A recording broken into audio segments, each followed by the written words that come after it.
बिस्मिल्लाहिर्रहमानिर्रहीम। नाज़रीन, एक नई वीडियो के साथ हाजिर खिदमत हूँ और उम्मीद करता हूँ कि मेरी इस वीडियो को भी आप पसंद करेंगे, शेयर करेंगे और कमेंट्स बॉक्स में जाके लाजमी इस पर कमेंट्स करेंगे। नए आने वालों के लिए खुश आमदीद, वेलकम, और साथ रिक्वेस्ट के मेरे चैनल को सब्सक्राइब करें और बेल आइकन को टच करें ताकि मेरी तमाम वीडियोज़ बआसानी आप तक पहुँच सकें। और साथ रिक्वेस्ट के मेरे अपना इस वीडियो के बारे में कमेंट्स बॉक्स में जाके लाजमी कमेंट्स दें। अच्छे लगें तो अच्छे दें, कोई तनकीद करनी है तो दिल खोल के करें, लेकिन तनकीद बराए इस्लाह मुझे खुशी होगी, उससे मेरी बेहतरी होती है, मेरी इम्प्रूवमेंट होती है। और लेकिन फजूल टाइम ना अपना ज़ाया करें और मेरा वक्त भी बचाएं जनाब, क्योंकि रमज़ान जा रहा है। इस हवाले से कुछ हकूक़ुल इबाद के बारे में, क्योंकि हमारे सारे में मौलवी हकूक़ुल्लाह के बारे में तो मुसलसल बताते रहते हैं, ख़ासकर हमारे मौलवी डैश डैश। अब मैं क्या कहूँ इनके बारे में कि असल चीज़ हकूक़ुल्लाह अपनी जगह पे देखें बहुत अहमियत के वो भी हामिल है, लेकिन आजकल जिसकी हमें सबसे ज़्यादा ज़रूरत है वो हकूक़ुल इबाद की। ये मेरे जहन में इसलिए भी ख्याल आया कि सुबह मैं बेटी को छोड़ने शेरा वाले मदरसे ऑनलाइन में पढ़ाती है, वहाँ जा रहा था तो ये इंजन शेड का पुल जो है ये क्रॉस किया जैसे ही ना तो गरारी से चैन निकल गई मोटरसाइकिल की, यानी सुल्तानपुरे को जो रोड जाता है उससे थोड़ा सा आगे। ये भी मेरी खुशकिस्मती कि करीब तरीन निकली, वरना खजल ख्वार होता। खैर बेटी को तो मैंने कहा आप रिक्शे पे बैठ के जाएं। वहाँ से पेट्रोल पंप पे गया तो वो कहते जी ये साथ ही काफ़ी मकैनिक हैं, लेकिन वो तो 9 बजे के बाद आए। फिर उन्होंने कहा ये साथ अंदर रास्ता जाता है सुल्तानपुरे, वहाँ कोई ना कोई बैठा होगा।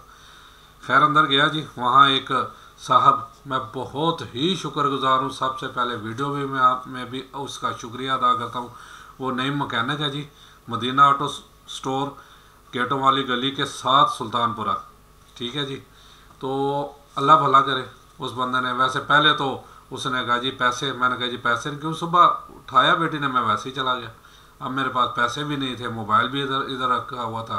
फिर उसने कहा जी को आप ज़मानत के तौर पे, मैंने जैकेट पहनी हुई थी, मैंने कहा भाई ये मेरे पास ज़मानत के तौर पे ये जैकेट रखना चाहते हैं तो रख लें, तो मेरा ये काम कर दें। कहते जी फिर घर से पैसे लें। मैंने कहा जी सलामतपुरा से मैं आया हूँ, सुल्तानपुरा कहाँ, सलामतपुरा कहाँ, वहाँ तो आने जाने में मुझे इतना टाइम लग जाएगा कि वो। खैर बहरहाल उसने काम शुरू कर दिया। काम उसने बहुत नीयत से किया, चैन भी कसा खोल के, उसे ऑयल भी दिया, सारा कुछ करके बाद में उसे सुनाया कि भाई क्या करूं, क्योंकि मैंने उसे कहा यार रमज़ान है, देख ले अगर नेकी कर सकते हो तो कर लो, मेहरबानी, नहीं तो मजबूरन मोटरसाइकिल खड़ी करके मुझे फिर आना पड़ता घर। फिर जब दोपहर बेटा जाता लेने तो उसी वक्त ज़रा जल्दी चला जाता, चैन का सवाल लेता। महाराज जी बहुत मेहरबानी, बहुत शुक्रिया। नहीं भाई, मैं फिर भी आपका बार बार शुक्रिया अदा करता हूँ। इसकी जज़ा अल्लाह ताला ही आपको देगा, लेकिन इंशाल्लाह आपके पैसे दोपहर को बेटा जाएगा तो पहुँच जाएंगे, ठीक है। उसने वाक़या सुनाया कि हमारे यहाँ क्या करें, लोग ऐसे ही आते हैं। एक मियाँ भी आया, उसने कोई पार्ट्स में मैंने डाला तो कहते जी कल इंशाल्लाह पैसे देंगे। आज पता नहीं कितना अरसा हुआ, कल वो आई नहीं। देखें हमारे में ये खराबी है, ज़ाहिर है ऐसे ही लोग फिर अच्छे लोगों को भी वो बुरा बना देते हैं। तो मैंने उससे कहा कि यार बहरहाल कर दिया उसने जो भी। मैं तो शुक्रगुजार हूँ तहे दिल से नहीं भाई का, कि क्योंकि मैं बहुत खज्जल ख्वार होता तो, लेकिन उसने मेरा टाइम भी बचाया और फिर करके तो मुझे भेज दिया जाए जी। तो अब इंशाल्लाह दोपहर को जाते हुए बेटा पैसे देगा। फिर मैंने आके मेरे पास कल ही एक अमेरिकन जज की फ्रैंक कैप्रियो, इसकी एक तहरीर आई थी, तो मैंने कहा आज फिर इसी पे करते हैं, क्योंकि असल चीज़ हकूक़ुल इबाद बहुत अहमियत के हामिल हैं। किसी स्टेट की, रियासत की तामीर व तरक्की में इसकी बहुत अहमियत है, क्योंकि हकूक़ुल इबाद का मतलब ये है हम इस पे जब पूरा उतरने की कोशिश करेंगे तो फिर हाथों में हाथ पकड़ के एक जंजीर बन जाएगी। यानी देखें थोड़ा सा मैं पढ़ के हैरान आ गया कि हकूक़ुल इबाद की क्या अहमियत है। पीछे मैंने इस पे प्रोग्राम भी किया कि हम अपने हमसाये की इजाज़त के बगैर दूसरी स्टोरी नहीं बना सकते, कहीं उसकी हवा आने की रुकावट ना हो जाए। इतना हकूक़ुल इबाद में मारा गया, हमसाये के हकूक़ और दूसरे तीसरे जो है ना हकूक़ुल इबाद। भाई आप पढ़ के तो देखें, लेकिन मौलवी मसला वही है, मौलवी डैश डैश। अब मैं बार बार कहना नहीं चाहता, वो बस इसी पे है कि हमारा काम होता रहे। हकूक़ लो जी, ऐ पढ़ लो, ऐसरा पढ़ लो तुसी जन्नती हो जाओगे, देखा मुका दो तुसी जन्नती हो जाओगे। खुदा के लिए भाई, खुदा के लिए ये देखो, मैं आप लोगों के सामने हाथ जोड़ता हूँ, साथ साथ उन्हें ज़्यादा बल्कि आप हकूक़ इबाद के बारे में बताओ, और उन्हें बताओ कि हमारा ये अलमिया है कि मस्जिदों को ताले क्यों लगते हैं, कि कोई जहाज़ या चरसी या कोई भी मस्जिदों की घड़ियाँ और टूटियों के नलकों के वो जो टूटियाँ वो तक उतार के ले जाते हैं। टूटियाँ भी वेल्ड होती हैं। मस्जिद के बाहर या कहीं चौक में भी कूलर लगा हो तो उसके साथ सिर्फ एक गिलास संगली के साथ बना होता है। ये हमारा मेयार है। और उस दिन एक साहब बता रहे थे कि ये हाल ही में तुर्की में जो जलजला आया तो उन्होंने कैंप लगाए, कैंप लगा के जो अपना वहाँ पे जो रोज़मर्रा की ज़ाहिर है बहुत भयानक जलजला वहाँ आया, तो लोग यकीन माने कहते छापर पकड़ते, जितनी चीज़ उन्हें ज़रूरत हो वो छापर में डाल के लेके जाते थे, जायद हरगिज़ नहीं लेके जाते थे। उन्हें पता था कि पीछे मेरे भाई और भी हैं जिनको इन चीज़ों की ज़रूरत होगी, और अगर हम पाकिस्तानी होते यकीन माने ट्रक ला के ना तो सारी चीज़ें उठा के ट्रक में डाल के ले जाते। और ऐसे सऊदीया में क्लिप आए हैं, वहाँ भी जगह जगह उन्होंने पुराने कपड़े और बॉक्स बनाए हैं जिसमें डाल देते हैं, ज़रूरतमंद आके ले जाते हैं। एक फैमिली आई गाड़ी में, उसने इधर उधर देखा, वो बॉक्स खोला, सारे कपड़े गाड़ी में डाल के चलते बने। पाकिस्तानी फैमिली थी माशाल्लाह, हमारी ये रूटीन है। तो खैर इसके बारे में थोड़ा सा मैं रिसर्च की। फ्रैंक कैप्रियो जज हैं ये सुप्रीम कोर्ट के, और इसके और साथ और भी ये NGOs भी काफ़ी चलाते हैं, उसके भी ये सरबराह हैं। तो पाकिस्तान में पता चला ये काफ़ी जो है ना मशहूर है जनाब। इसके लिए थोड़ा सा फिर मैं वो पहले इस पर फिर बाद में आता हूँ। ये वो फ्रैंक कैप्रियो ये वो जज हैं जिसकी अदालत में एक बार जब एक आम आदमी ने रोते हुए ये फरियाद की कि जनाब मेरे 2 बच्चे हैं, 2 जगह काम करता हूँ, जल्दी में बच्चों को स्कूल से लेने की खातर गाड़ी नो पार्किंग में लगा बैठा, और अब ये जुर्माना आ गया है जो कि मेरी जेब से बढ़कर है। तो जज साहब ने शर्मिंदा होते हुए कहा, मुझे अफसोस है कि आपकी माली हालत इतनी ख़राब है, मैं ये जुर्माना अभी माफ़ कर रहा हूँ, और आपसे माज़रत खा हूँ। बस फिर यही जज बाहर बगैर प्रोटोकॉल के निकलते हैं, छोटे से घर में रहते हैं, सादा खाते हैं, किसी का डर नहीं, किसी का खौफ नहीं इनको। वजह सिर्फ ये है इंसाफ पूरी दयानतदारी और ईमानदारी से करते हैं। इंसाफ में डंडी नहीं मारते कि अमीर आदमी और बासर आदमी के लिए एक क्राइटेरिया हो और गरीब आदमी के लिए कोई और दूसरा। सब के लिए यकसा इंसाफ और अपना काम पूरी ईमानदारी से करते हैं और एक आज़ाद ज़िंदगी गुजारते हैं। जनाब एक और केस, फिर इनकी एक वीडियो मैंने देखी जिसमें एक पाकिस्तानी बच्चा, उसका नाम सलमान शेख है, उसे भी जो अपना इस जज के पास सुप्रीम कोर्ट की सीट तो है ही, इसके अलावा यानी उसके केस हुआ, केस बहरहाल उसका जो भी फैसला हो उसके बाद देखें इस बच्चे ने, यानी वो जज बिल्कुल फ्रेंकली जो है ना, वो ये नहीं कहता ये मुजरम है या मुलज़िम, या जैसे हमारे जज ऐसे आकर के ऐसे बैठे होते हैं, अब किसी को नज़दीक फटकने नहीं देते। और एक आम जज भी 10 गाड़ियाँ आगे 10 गाड़ियाँ पीछे जो है ना वो चल के आ रहे होते हैं। इतना प्रोटोकॉल नज़दीक उनके कोई गरीब आदमी जा ही नहीं सकता। ये हमारा आलमी है। तो वो बिल्कुल टू बी फ्रैंक, जो किसी ने तस्वीर उतरवानी हो वो तस्वीर उतरवाता है, उसके साथ कोई प्रोटोकॉल नहीं है। फिर उस बच्चे ने उससे फ़ोन किया कि मैं आपके घर आना चाहूँगा। उसका नो प्रॉब्लम, आ जाओ। तो उस बच्चे ने वो घर गया ना, तो अब उसका इंटरव्यू मौजूद है यूट्यूब में, आप देख सकते हैं इस बच्चे का। कहते जी मैंने पहले सोचा इसके लिए क्या लेके जाऊं, फिर मैंने कहा मैं अपनी पाकिस्तानी डिश जो है ना, क्योंकि हमारी पाकिस्तानी डिशें वाकई बहुत मकबूल हैं बाहर, डिश लेके जाऊं, चिकन कढ़ाई वो लेके गया। और कहते हैं यकीन माने, और सारी फैमिली वहाँ मौजूद थी, कोई सिक्योरिटी वाला कोई कुछ नहीं था, एक पाकिस्तानी बच्चा, ठीक है। वो गए, उसने चखा, तो फिर सारी फैमिली ने कहता है वही जो है ना वो मेरी डिश, काफ़ी सारा वो लेके गया था, यूट्यूब पे मौजूद भी है, सारी फैमिली में वही खाया और तारीफ भी की कि ये ज़िंदगी में मैं पहली दफ़ा खाया, मुझे बहुत अच्छा लगा। फिर इसके कुछ अर्से बाद इस बच्चे को फ़ोन आया उस फैमिली की तरफ से, जज की तरफ से। देखिए ये बाहर के जज एक बिल्कुल आम सादा सी जैसे आम आदमी फिरते हैं वैसे ज़िंदगी गुजारते हैं कि जनाब अब हमें खिदमत का मौका दें, अब हमारे तरफ आएँ, हम मेहमान नवाजी करेंगे बाकायदा तौर पे आपकी, और एक अच्छे मेज़बान की तरह आपसे ट्रीट करेंगे। खैर वो बच्चा गया जाके, तो वो बेसिकली ये जो है ना इटालियन नज़ार ये जज है, ठीक है, उन्होंने अपनी इटालियन रेसिपी रखी हुई थी और ख़ुद वो देखिए वो जज खुद उसने वो रेसिपी के ज़रिए वो डिशें बनाई और ख़ुद यूट्यूब पे जाके देखें, यकीन माने वो खुद बच्चे के प्लेट में सर्व कर रहा है। एक जज सुप्रीम कोर्ट का, यहाँ एक सेशन कोर्ट का जज देख लें, नहीं मान हमारा जनाब, तो वो एक सुप्रीम कोर्ट का जज, और इतने आजिज़ी इतनी इनकसारी, जिन्हें हम कहते हैं ये जहन्नमी है, पता नहीं वहाँ जाके, अब मैं कुछ कहना नहीं चाहता।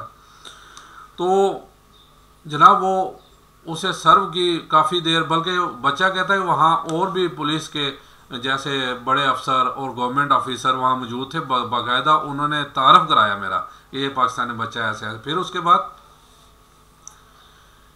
कहते कोई भी सेमिनार जो कि ऐसा मसला स्पेशल मुझे जो है ना वो बुलाते हैं और उसमें मदऊ करते हैं, इनवाइट करते हैं, यानी एक किस्म का कह लो कि अब वो उनका फैमिली मेंबर्स बन गया है। दूसरा एक और उसी जज को जो एक नो पार्किंग आई, फिर एक पाकिस्तानी बच्चा है जवाद अमार, गलत पार्किंग वजह से जज ने उससे जुर्माना किया। देखें इतना फ्रैंकली माहौल होता है, $65 का उसे जुर्माना कर दिया। फिर जैसे आपस में बातचीत होती रही, तो अब जवाद इमार ने कहा जी मेरी बीवी को पता नहीं था, तो ऐसे जो है ना अपना गलत पार्किंग कर दी, $65 उसने कहा। फिर कहा जी पाकिस्तान में आपको बहुत पसंद किया जाता है, बहुत आपके चर्चे हैं। उसने हाँ मुझे भी ईमेल्स काफ़ी आती हैं और बड़े हैरान कुन उसमें बातें होती हैं।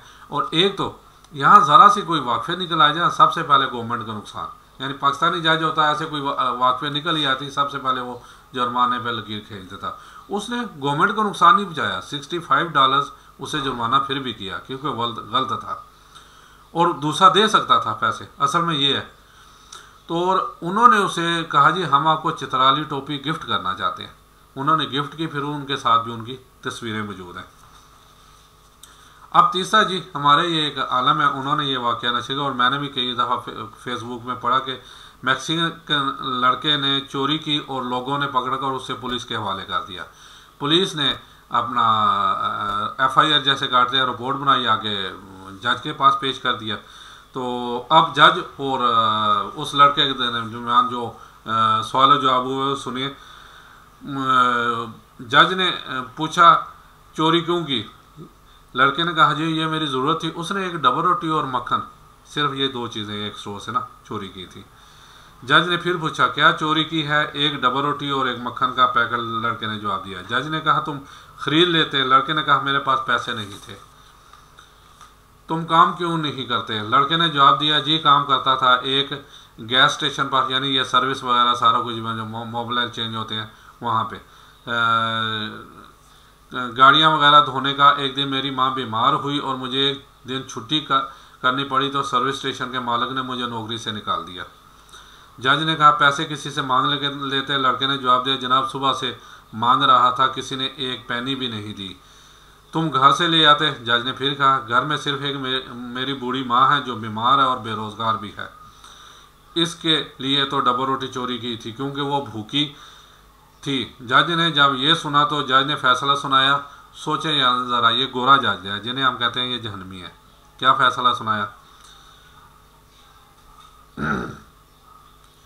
ये डबल रोटी और रोटी चोरी करना बहुत घिनौना जुर्म है और इस जुर्म के हम जितने भी अदालत में हैं बशमूल मेरे सब मुजरम हैं और मैं सबको $10 जुर्माना करता हूं अपने समेत कि हम ज़िम्मेदार हैं इस लड़के के, इस बच्चे को रोटी चोरी करनी पड़ी, हमारा सारा मुआशरा इसका ज़िम्मेदार है इसकी चोरी का। और वो जो स्टोर वाले हैं जहां से बच्चे ने डबल रोटी और मक्खन चोरी की, उसके मालिक को $1000 जुर्माना करता हूं कि उन्होंने एक डबल रोटी के लिए एक बच्चे को जलील कर दिया और उसकी इज्जत नफ्स को ठेस पहुंचाई। अंदाज़ा करें कहाँ तक वो जाते हैं।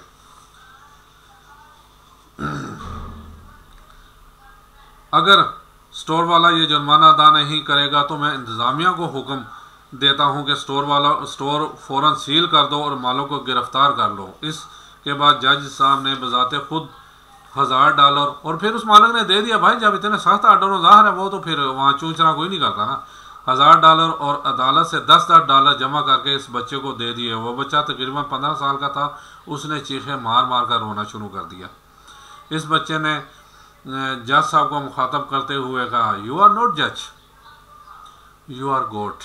अंदाज़ा करें उस बच्चे के अल्फाज और यकीन माने अपनी जगह, हालांकि ये यानी कि शिरकी अल्फाज हैं, लेकिन जो उस बच्चे पे बीती इससे अच्छा रेफरेंस वो कोई नहीं कह सकता था जज के बारे में।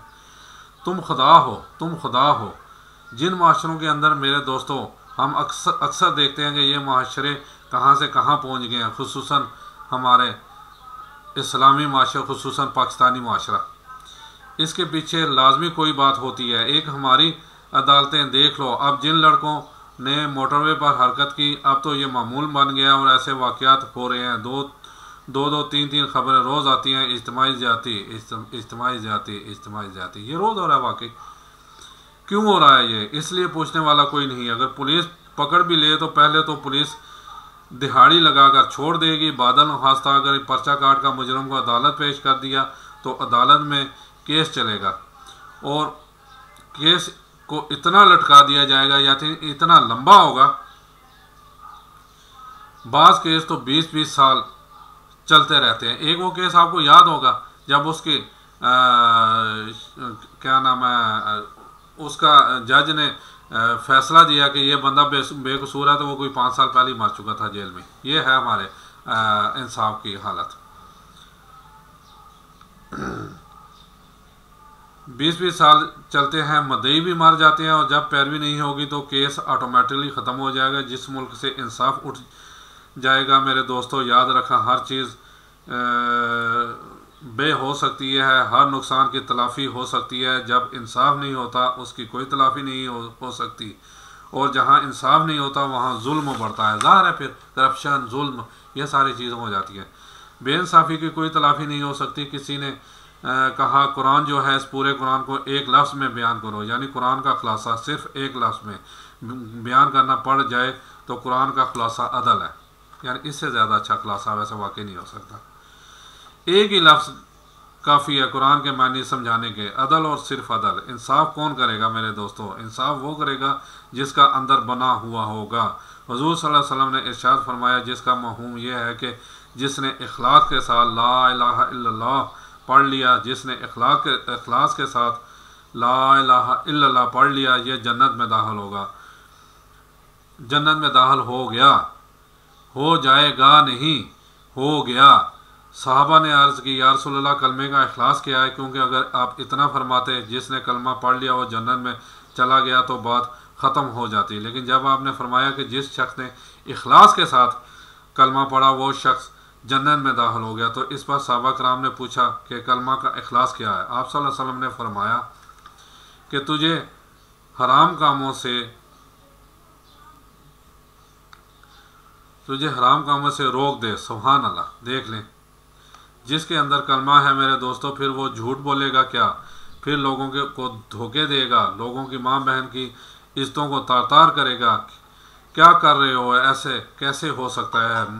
मुसलमान हो, ईमान वाले हो, कलमे वाले हो और लोगों को धोखे दे रहे हो, लोगों पर जुल्म कर रहे हो, इनसे ज़्यादतियाँ कर रहे हो, ये कैसे हो सकता है? यानी देखें, एक मुसलमान कभी सोच भी नहीं सकता जो हमारे बारे में कहा गया है। ये बात वही है कि हमारे अमाल जब हमारे आगे आते हैं, चाहे वो आटे में नमक के बराबर हों, लेकिन पाकिस्तान में तो मैं कहूँगा कि हरामियों की मिसाल आटा है और दूसरी अच्छे लोगों की मिसाल वो नमक है। अब इसे उल्टा कर दें भाई, मैं तो सीधी सी बात करता हूँ, कोई माने ना माने, मैं मानता हूँ। अब आटे में नमक, आटा जो है ना वो करप्शन वाले लोग हैं और नमक जो है ना वो राह हक पे चलने वाले हैं।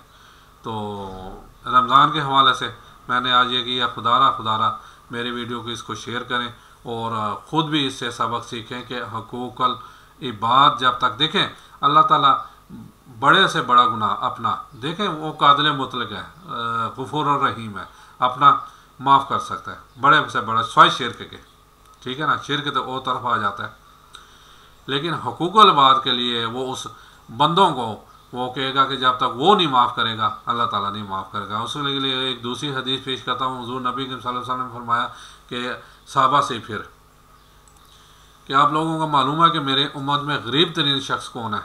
सहाबा कराम ने अपने हिसाब से पहले, और जिन्होंने पंजाबी च कहते ना तुके लाना कि जी जिसके बाद भेड़ बकरियाँ काम होंगी, जिसके ये वो गरीब। आप सल्लल्लाहु अलैहि वसल्लम ने कहा नहीं। फिर सहाबा कराम ने कहा जी अल्लाह जाने और अल्लाह का रसूल जाने। आप सल्लल्लाहु अलैहि वसल्लम ने कहा मेरे शख्स में गरीब तरीन शख्स वो है जो क़यामत के दिन आएगा तो उसकी नेकियां ज़मीन से आसमान तक होगी, और अल्लाह ताला उन्हें कहेगा कि इसे जन्नत में ले जाओ। इतने में चंद लोग आ जाएंगे सामने के, या अल्लाह इसने मुझे गाली दी, इसने मुझे थप्पड़ मारा, इसने मुझे जलील किया, इसने मेरे साथ ये किया, बदतमीज़ी की। तो अल्लाह ताला कहेगा उन्हें ठीक है इसके गुनाह उठाते जाओ, सॉरी इसकी नेकियां उठाते जाओ। अब वो नेकियां सारी उठ जाएंगी तो लोग बाकी रहेंगे। अब वो कहेंगे जनाब इसके जहाँ नेकियां रखी होंगी उसकी जगह अपने गुनाह फेंकते जाओ। वो लोग गुनाह फेंकते जाएंगे तो वो गुनाह उस वक्त ज़मीन में आसमान तक अंबार लग जाएगा गुनाह का। फिर अल्लाह ताला फरमाएगा इसे उठा के जहन्नम में फेंक दो। ये है जी, अगर ये समझे तो बहुत कुछ है, ना समझे तो कुछ भी नहीं है, जैसे आजकल हो रहा है। ना हमारे मौलवी हमें बताएंगे हुकूकुल बात के लिए, ना हमें तौफीक है कि हम कुरान पाक खोल के बात तर्जुमा पढ़ लें, अहदीस सही अहदीस का तज्जिया कर लें, या किसी उलमाए हक़ के पास चले जाएं कि जो हमें अच्छे तरीके से ब्रीफ कर सके कुरान और अहदीस के हवाले से। इजाज़त चाहता हूँ जी, फिर इंशाल्लाह एक नई वीडियो के साथ हाज़िर खिदमत होगा। अस्सलाम वालेकुम व रहमतुल्लाहि व बरकातुहू।